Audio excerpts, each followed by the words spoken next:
Hello guys, दिस विशाल नागपुरे। तर आज आपण बघणार आहे एमपीएससी राज्यसेवेचा स्ट्रॅटेजी लेक्चर। जसं आपण बघत आहे की असं म्हटलं जातं की ही शेवटची राज्यसेवा आहे ॲक्च्युअली ऑब्जेक्टिव्ह बेसवर। त्यामुळे गव्हर्नमेंटचे प्लॅनिंग सुद्धा आहे की यावेळेस सर्वात मोठी ॲड सुद्धा आणावं। कोणी असं म्हणत आहे 712 जागा किंवा 700+ अशा काहीतरी जागा क्लास 1 ज्या राहू शकतात, चान्सेस आहे।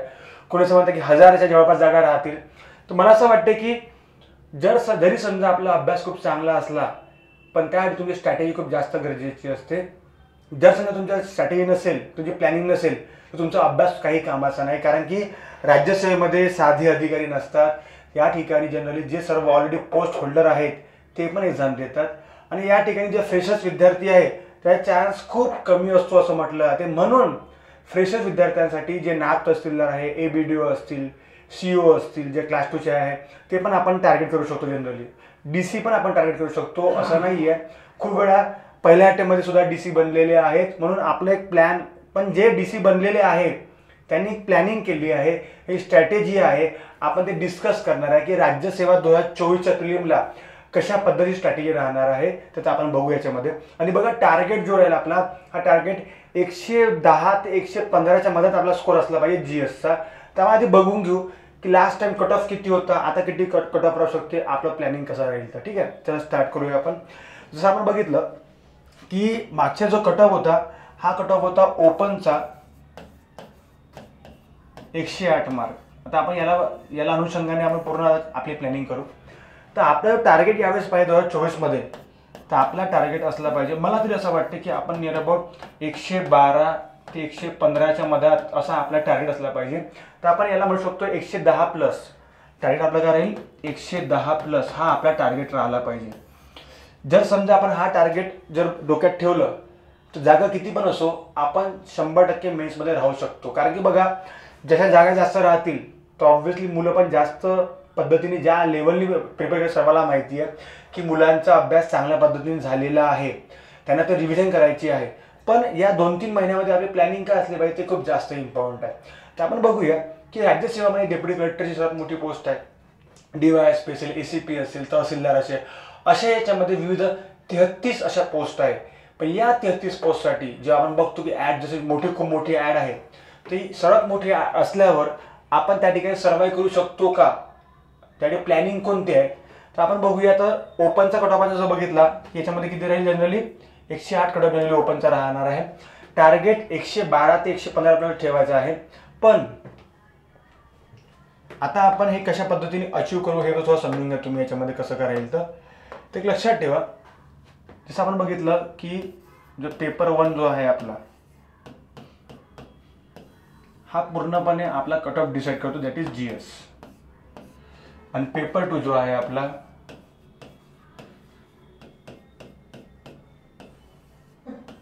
याला म्हणतो आपण CSAT। आता हा तर क्वालिफाईंग आहे, काही प्रॉब्लेम नाही आहे ना, हा तर क्वालिफाईंग आहे, टेन्शन नाही आपल्याला।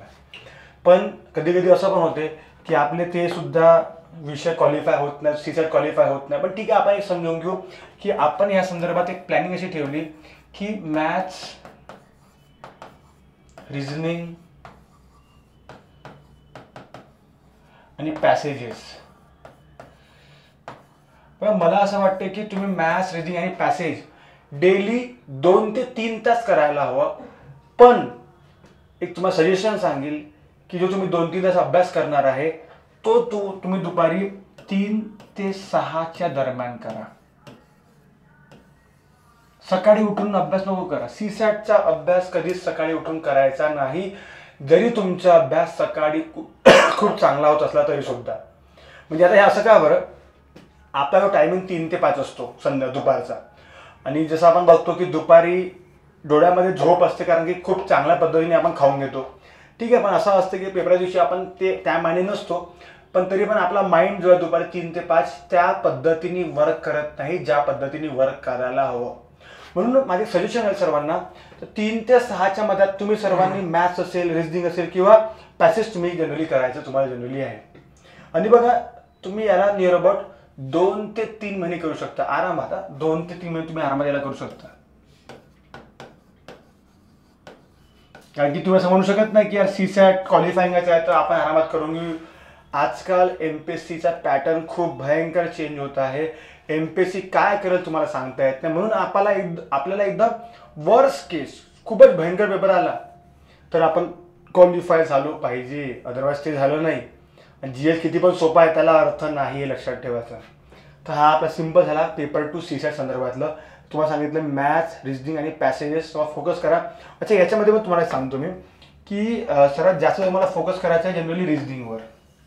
रिजनिंग असं आहे की तुम्हाला पैकीच्या पैकी मार्क देतो, पण एक असं आहे की एमपीएससीमध्ये टॉपिक सांगितले, जसं बँकिंगमध्ये टॉपिक सांगितलं सिटिंग अरेंजमेंट, पझल, आपल्या टॉपिक सांगितले नाही आहे. आणि आपल्याला सर्व टॉपिक करायचे आहे. चांगलं पण आहे, अधिकारीची लेवल आहे, अधिकारी वाटला पाहिजे की त्याला जो पण प्रश्न मिळालेला आहे तो क्वेश्चन तो आपल्या मताने सॉल्व्ह करत आहे. अदरवाईज कसं असते की मी ऑफिसर आहो ते मनासाठी सुद्धा तो एक करेज असला पाहिजे की त्यासाठी मला कोणती पण कंडिशन, कोणती पण सिच्युएशन जर दिली ती मला विदिन अ सेकंड, काही मिनिटात मला सॉल्व्ह करता आली पाहिजे.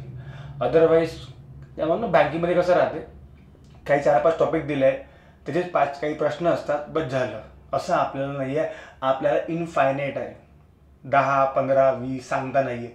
आणि आपण नेहमी बघता की एमपीएससी नवीन नवीन काहीतरी टॉपिक नेहमी आणते काहीतरी. ठीक आहे, तर रिजनिंगवर फोकस करा. मॅथ्सचे काही टॉपिक्स आहे, काळकाम वेग, स्पीड डिस्टन्स टाईम असेल, वर्क अँड टाईम असेल, ट्रेन बोट स्ट्रीम असेल, जे तुम्ही पर्सेंटेज असेल, या तुम्ही 5-6 गोष्टी करून ठेवा. एजवालं असेल ते कॉमन जे प्रश्न विचारले जातात. आणि पॅसेजसाठी तुम्हाला सजेशन सांगेल मी की 2-3 गोष्टी आपल्या त्यात क्लिअर होतात. एक आहे न्यूजपेपर, एक तो तुम्ही इंग्लिशमधला वाचा इंडियन एक्सप्रेस. दुसरा हिंदू ही गरज नाही आहे. सेकंड आहे आपलं लोकसत्ता. यामध्ये जो पेज आहे आपला एडिटोरियल पेज, संपादकीय पेज त्याला म्हणतो, पण एडिटोरियल पेज जो असतो तो जो पेज आहे, तुम्ही तो वाचला तर पॅसेज पण क्लिअर होतात, प्लस करंट इश्यूज जे आहे, जे सिच्युएशन्स आहे ते पण आपल्या गोष्टी क्लिअर होतात. म्हणजे आपलं काय करंट अफेअर पण होत आहे, सिच्युएशन पण तुमची क्लिअर होत आहे, प्लस तुमचं काय होतं आहे, पॅसेज पण क्लिअर होत आहे. तर आपण अशा पद्धतीने बघू शकतो सीसॅट. पण मेन आहे आपला जीएस. ठीक आहे, आता जीएसचं असं आहे की जीएसमध्ये स्कोर आणण्यासाठी खूप वेळ लागतो. जसं बघतो आपण की जर समजा मला जीएसमध्ये स्कोर आणायचा 110 ते 115, हे फक्त बोलायला सोपी आहे, पण खूप टफ काम आहे. तर ते बघू आपण जीएसचं आपण कशा पद्धतीने करू शकतो. ठीक आहे, जसं आपण बघितलं, सर्वात पहिले आपण बघू की या राज्यसेवेमध्ये सब्जेक्ट्स कोणते आहेत. कारण की कंबाईनचे विषय जवळपास सारखे आहे, पण काहीतरी चेंजेस आहे याच्यामध्ये. जसं आपण बघितलं, सर्वात पहिले याच्यामधला विषय आहे हिस्ट्री, सेकंड याच्यामधलं जॉग्राफी, नेक्स्ट त्याच्यामध्ये आहे पॉलिटी,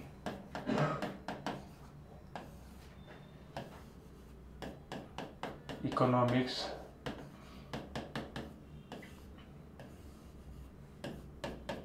सायन्स आणि करंट अफेअर्स.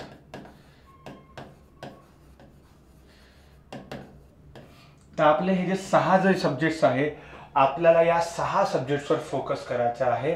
पण आता बघा, विषय आहे, फोकस करायचा आहे, स्मार्ट वर्क करायचं आहे, क्वेश्चनचं करायचं आहे, पण करायचं काय ॲक्च्युली, तर आपण सर्वात पहिले समजून घेऊ की ॲक्च्युली या सब्जेक्ट्समध्ये दिलं काय आहे. ठीक आहे, दिलं काय याच्यामध्ये आपण बघतो हिस्ट्री, त्यात तुम्हाला एन्शियंट आहे,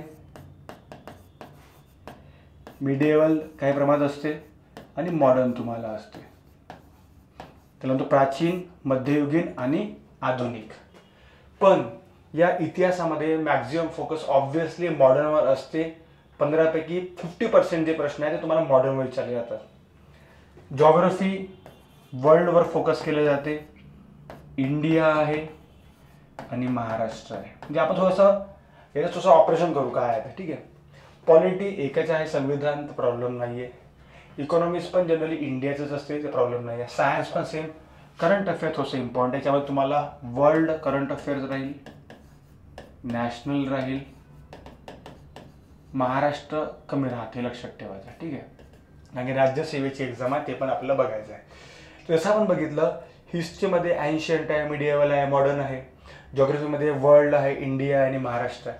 तर खूप जण काय करतात जनरली की जॉग्राफी वाचताना खूप जण महाराष्ट्र आहे, एमपीएससी आणि महाराष्ट्राच्या मागे लागतात.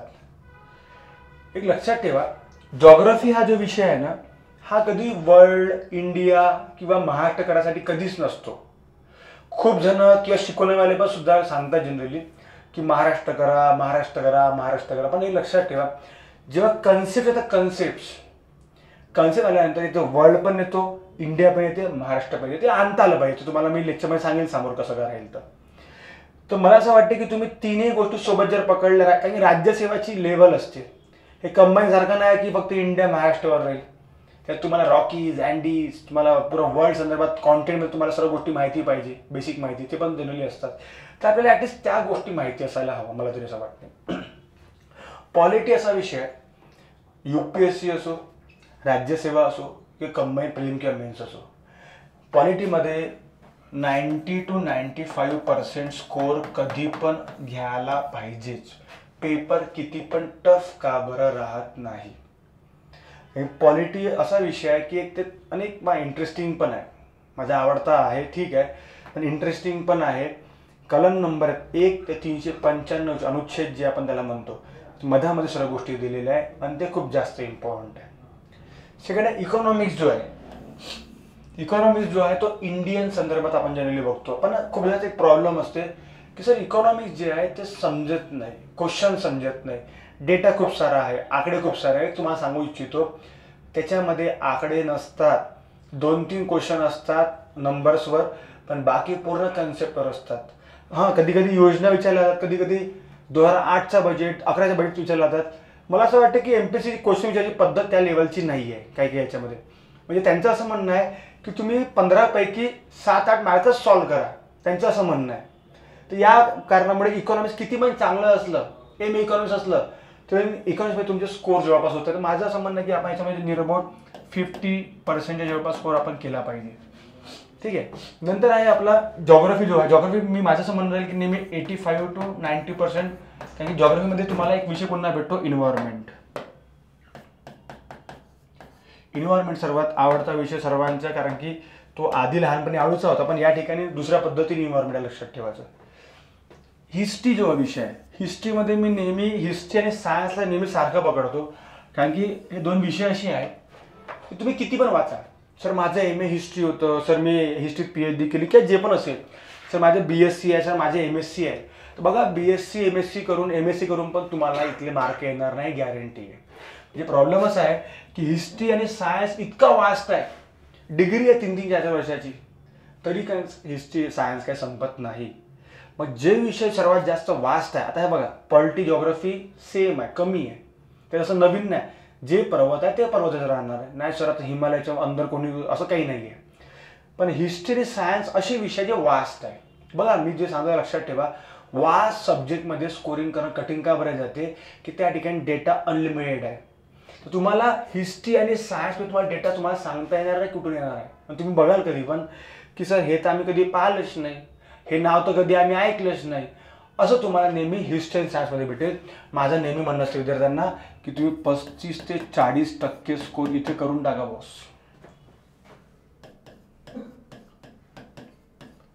जास्त अपेक्षा ठेवू नका, अपेक्षा भंग 100% होतील. मी तुम्हाला हे सांगतो, 100% होतील, पाहाल तुम्ही राज्यसेवेमध्ये. आणि सर्वात या सर्व याला मग तो एक सब्जेक्ट आहे जो त्याला सर्वाला स्टेपनी म्हणून काम करतो, तर one and only current affairs. Current अफेअरमध्ये आता एक इयरबुक येईल, ते सर्वांची चांगली परफेक्ट असली पाहिजे. पण इयरबुक झाल्यानंतर तुम्हाला त्याच्यामध्ये जॉग्राफी पण येईल, पॉलिटी पण येईल, इकॉनॉमिक्स पण येईल त्याच्यामध्ये, आणि काही गोष्टी डिफेन्सच्या पण येणार आहे. तर करंट अफेअर सर्वात वास्ट असलेला सब्जेक्ट आहे, पण यांच्यासारखा नाही आहे. हे जवळपास वाचलेलं राहणार आहे, काही ना काही उडकीचं राहणार आहे. पण मला असं वाटतं की करंट अफेअरमध्ये आपण 70%च्या जवळपास स्कोर केला पाहिजे. म्हणजे बघा, आपण सुद्धा पर्सेंट वाईज बघत आहे कसं करायचं, आपण नंतर स्कोरिंग पण बघू. तर बघा, ज्या पद्धतीने मी इथे काढलेलं आहे की बाबा पॉलिटी एवढा, जॉग्राफी एवढा, सायन्स एवढा, इकॉनॉमिक्स एवढं, जे पण गोष्टी आहे, तर राज्यसेवेच्या विद्यार्थ्यांचा स्कोर अशा पद्धतीने नेहमी असतो जे ऑलरेडी मेन्समध्ये असतात. तुम्ही कोणाला विचारलं, तुम्ही एखाद्या अधिकाऱ्याला विचारलं, आता आपले विद्यार्थी यावेळेस दोन मुली जे आहेत त्यावेळेस इंटरव्ह्यू लावतात राज्यसेवेच्या, ठीक आहे, तर त्यांचे पण स्कोर जवळपास याच्यामध्ये असंच राहतात. म्हणजे ते सांगतात की बाबा पॉलिटीमध्ये चांगला स्कोर आलेला आहे, जॉग्राफीत चांगला स्कोर आलेला आहे, त्यानंतर आपलं करंट अफेअर, बाकी याच्यामध्ये तुमचे स्कोर नसतातच. जसं आपण ओव्हरऑल बघितलं तर आपला 60% जेव्हा स्कोर आला पाहिजे. तर समजलं आहे सर्वांना. तर आपल्याला याची प्लॅनिंग बरोबर करायची आहे. आता फक्त तुम्हाला रिव्हिजन आणि काय एक्स्ट्रा डेटा तुम्हाला करायचं आहे, काय असेल तुम्ही मला सांगू शकता, ठीक आहे. नेक्स्ट आहे, आता आपण बघू स्कोर कसा पद्धतीने आपण जनरली काढू शकतो. तर जसं आपण बघितलं याच्यामध्ये की मी तुम्हाला सर्वात पहिले म्हटलं पॉलिटी, जॉग्रफी प्लस इन्व्हायरमेंट, त्यानंतर आपल्याला याच्यामध्ये करंट अफेअर्स,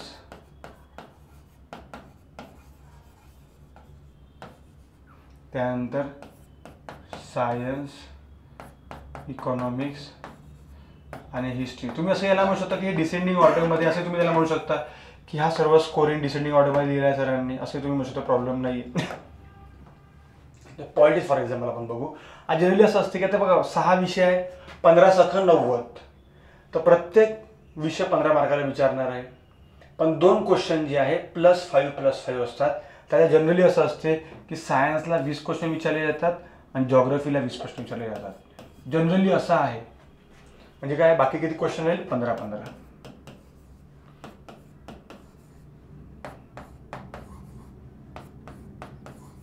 ठीक आहे. आता आपल्याला बघायचं आहे, आणि बघा हे व्हॅरी होतात बरं, कधी कधी जॉग्रफीला आहेत, कधी करंट अफेअरला होईल, हे लक्षात ठेवा. आता नेक्स्ट पॉईंट असा आहे की आयोग काय करते की 3 विषय कठीण, 3 विषय सोपे टाकत असते.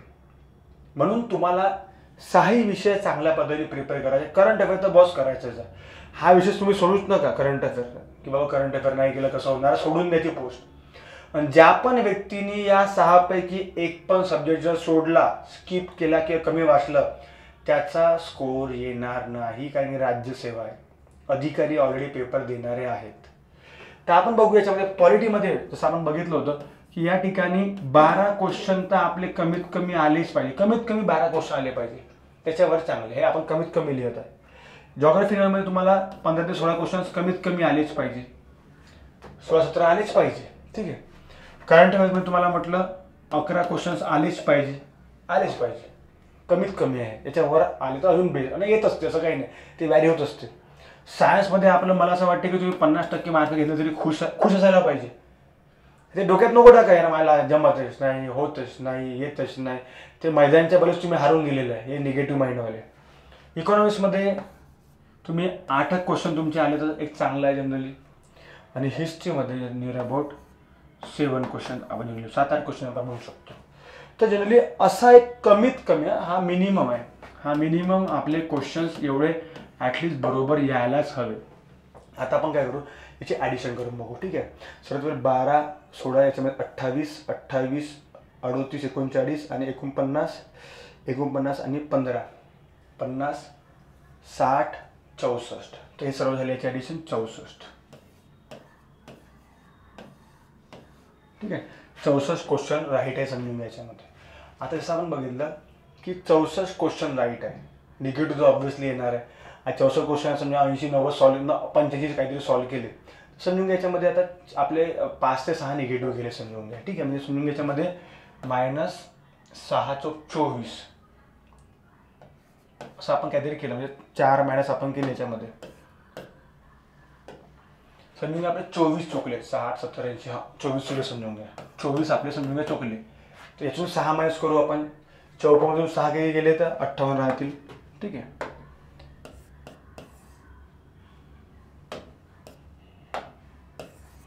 $58 क्वेश्चन्स आपले समजून घ्या निगेटिव्ह करून स्कोर आलेला आहे. तर आता हा जो 58 जो आहे, जो आपण टार्गेट केला होता, आपला टार्गेट काय होता की बा आपला 110 प्लस असला पाहिजे. 110 म्हणजे किती, 55 क्वेश्चन. याचा किती झाला, 116 प्लस. म्हणजे आपण इझिली 116 प्लस 116 आपण आणू शकतो. स्ट्रॅटेजी बघा, 60, 70, 80, 90 प्रश्न आपण सॉल्व्ह केलेले आहे, पण काहीच प्रॉब्लेम नाही. नेक्स्ट आपण बघितलं की जे क्वेश्चन्स आहेत, आता बघा याच्यामध्ये व्हॅरी का होऊ शकते. सर पॉलिटी आहे, खूप टफ विचारला, ते समजून घ्या 8 होऊ शकते. हे तर हे एवढंच पाहिजेच. जॉग्रफी तर असलंच पाहिजे जनरली. हां, जसं आपण सायन्समध्ये होऊ शकते तिथे की असं जमलंच नाही काही, तर अशाच इथे व्हॅरी होऊ शकते. तर जेव्हा फॉर एक्झाम्पल जर तुमच्या एखादा विषय समजून घ्या काही डगमगला, समजून घ्या कमी असं झाला, तर आपल्याला तेव्हा प्रेझेन्स ऑफ माइंड पाहिजे, किंवा आपल्याला तेव्हा समजलं पाहिजे की बाबा हा विषय आपला खराब चालला आहे. तर समजून घ्या इकॉनॉमिक्स असेल, हिस्ट्री असेल किंवा सायन्स असेल, हे स्टेप निवडून ठेवा, डोक्यात ठेवायचं की जर पॉलिटी कठीण आहे त्या तिघापैकी एक कोणतं तरी सोपे त्यांनी दिलेलं आहे, इकॉनॉमिक्स तरी सोपे दिला असतो. तर अशाच पॉलिटिक्स मार्ग तुम्हाला इथे कव्हर करायचे. आणि आपण कमीत कमी म्हणत आहे, मॅक्झिमम म्हणत नाही आहे. तर बघा इझी आहे. बघा राज्यसेवामध्ये स्कोर आणणं भरपूर इझी आहे, असा काही प्रॉब्लेम नाही.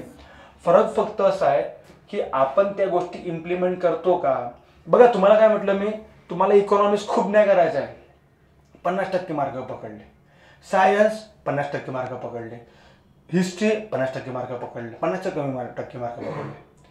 म्हणजे आपण जरी हे विषय चांगल्याने केले जाईल, पण जरी मार्क भेटले नाही तरी टेन्शन घ्यायची गरज नाही, कारण की आपण 3 विषय चांगले केलेले आहे. करंट इश्यूज 15 पैकी 11, 4 आपले चुकू शकतात, चांगले चुकू शकतात. 20 पैकी 16 इथं आपण 4 सोडले, इथे 3 सोडले. तर असं नाही की आपण पॉलिटी पूर्णपणे करत आहोत, पॉलिटी पूर्ण करत नाही, जगरिंग पूर्ण करत नाही, करंट पूर्ण करत नाही. तर एक डोक्यामध्ये ठेवा की आपण यार इझिली राज्यसेवा मेन्स देऊ शकतो या पद्धतीनुसार. म्हणून तुम्हाला जे म्हटलं, जो आपला स्कोर जो आहे हा 110+ कशा पद्धतीने येईल हे स्टडी त्यासाठी खूप जास्त गरजेची आहे. आणि त्यासाठी आपला अभ्यास चांगल्या पद्धतीने 1 तरी विषयाचा असायला हवा. राज्यसेवा म्हणजे असं नाही मी सांगत एवढं सोपी नाही राहत ना, एवढं सोपी नाही की नाही अरे वा जमलं का 16 प्रश्न 12 प्रश्न असं नाही. मी पण काही अभ्यास केलेला आहे, माझा पण काही अभ्यास आहे, पूर्ण याचा ऑब्झर्वेशन्स आहे. ते सर्व सांगून तुम्हाला सांगत आहे की जे विद्यार्थी मेन्सला असतात त्यांना स्कोर जवळपास असा असतो. म्हणून मी तुम्हाला नेहमी सांगतो की जे पण राज्यसेवेचे जे पण स्टुडंट्स आहे त्यांची प्लॅनिंग, नोट्स, स्मार्ट वर्क हे खूप जास्त इम्पॉर्टंट असते. आणि मी नेहमी सांगतो की आता तुमचं आता काम काय राहते की जे पण टेस्ट सिरीज आपल्या जनरली आहे, ठीक आहे, टेस्ट सिरीज असेल आपलं, सेकंड नोट्सची रिव्हिजन असेल, आपली नोट्स काढतात राज्यसेवेचे विद्यार्थी, आणि तिसऱ्या याच्यामध्ये स्मार्ट वर्क. या 3 गोष्टी खूप जास्त मॅटर करतात. मी नेहमी सांगत असतो की जर तुम्हाला एखाद्या प्रिलिम काढायची असेल, तुम्हाला स्मार्ट वर्क गरजेचं आहे, नोट्स रिव्हिजन आणि टेस्ट सिरीज इम्पॉर्टंट आहे. एक्झामच्या का करायचं ते मी सध्या सांगत नाही, ते तर गोले बरोबर तुम्ही सर्कल बरोबर भरले पाहिजे नंतरची गोष्ट आहे. पण सध्या तुम्हाला सांगत आहे अभ्यासापर्यंत, ज्या दिवशी एक्झाम राहील ते 3 दिवसामध्ये मी सांगेन तुम्हाला काय काय करायचं आहे. पण सध्या तुम्हाला हे लक्षात ठेवायचं आहे. क्लिअर सर्वांना इथपर्यंत. तर बघा ज्या पद्धतीने आपण बघतो की राज्यसेवा खूप नाही, बघा जागा खूप साऱ्या विद्यार्थ्यांना, जागा इतक्या साऱ्या यावेळेस की तुम्हाला चान्सेस खूप जास्त आहेत. मला एक असं वाटते की सर्व विद्यार्थी जे पण विद्यार्थी चांगला अभ्यास करणारे आहे ते मेन्सला क्वालिफाय व्हावं. पण जनरली स्कोरिंग अशा पद्धतीने राहील तरच तुमचा स्कोर, आपण बघितला आता डायरेक्ट काढला आपण, तशा पद्धतीने स्कोर तुमचा राहू शकते. क्लिअर आहे. तर हे लक्षात ठेवायचं तुम्हाला, मिनिमम जे पण आहे आपले 12 असेल, 16 असेल, 11 असेल, म्हणजे आपण बघा 4 याच्यात आपण 10 घेतो, म्हणजे इथं 20 प्रश्न म्हणून ठीक आहे, 10, 20, 30, 40, ठीक आहे, 6, 7, 8, 9, 40, 49 आणि डायरेक्ट मग 15. तशा पद्धतीने आपण 64 क्वेश्चन आरामात इझिली बरोबर येतात. त्यामुळे टेन्शन नाही आपल्याला, असं खूप जास्त एकदम दिमाग लॉजिक लावायची गरज नाही आहे. आणि या गोष्टी तुम्हाला करावंच लागणार आहे. आपण म्हणू की नाही सर मी पाहून गेले, हे कॅल्क्युलेशन काही होत नाही, खूप जास्त मॅटर करते बरं. हे तुमच्या मेंटॅलिटीवर खूप जास्त मॅटर करते पॉझिटिव्हमध्ये, हे लक्षात ठेवायचं. क्लिअर आहे सर्वांना. तर अशा पद्धतीने आपण सांगितलेलं आहे. आणि तुम्हाला काही क्वेश्चन्स असेल तुम्ही विचारू शकता गुरुकुल मार्फत, विशाल सरांमार्फत. जसं बघतो आपण की आपल्या गुरुकुलमध्ये जनरली बॅचेस चालू आहे UPSCच्या, MPSCच्या, राज्यसेवेच्या, कंबाईनच्या. तुम्हाला वाटतं तुम्ही जॉईन पण करू शकता. नवीन बॅचेस जानेवारीमध्ये पण राहतील. तर मॅक्झिमम लोकांना हे सांगणार सुद्धा की बाबा पॅटर्न असा असतो, काय असतो, कारण हे माहिती असावं सर्वांना, ठीक आहे. तर अशा पद्धतीने आपलं एक स्ट्रक्चर जो आहे आपण तो काढला, हे पण खूप जास्त इम्पॉर्टंट आहे, ठीक आहे. तर मी जे सांगितलं मला CSATचं ते पण एक सांगितलेलं आहे पूर्णपणे, ठीक आहे. तर अशा पद्धतीने आपला जो लेक्चर आहे स्टडी लेक्चर असा राहील पूर्णपणे. स्ट्रॅटेजी इम्प्लिमेंट करा, तुम्हाला सर्वांना कामात येणार आहे, ठीक आहे. थांबून देऊ इथेच. जय हिंद, जय महाराष्ट्र. थँक्यू.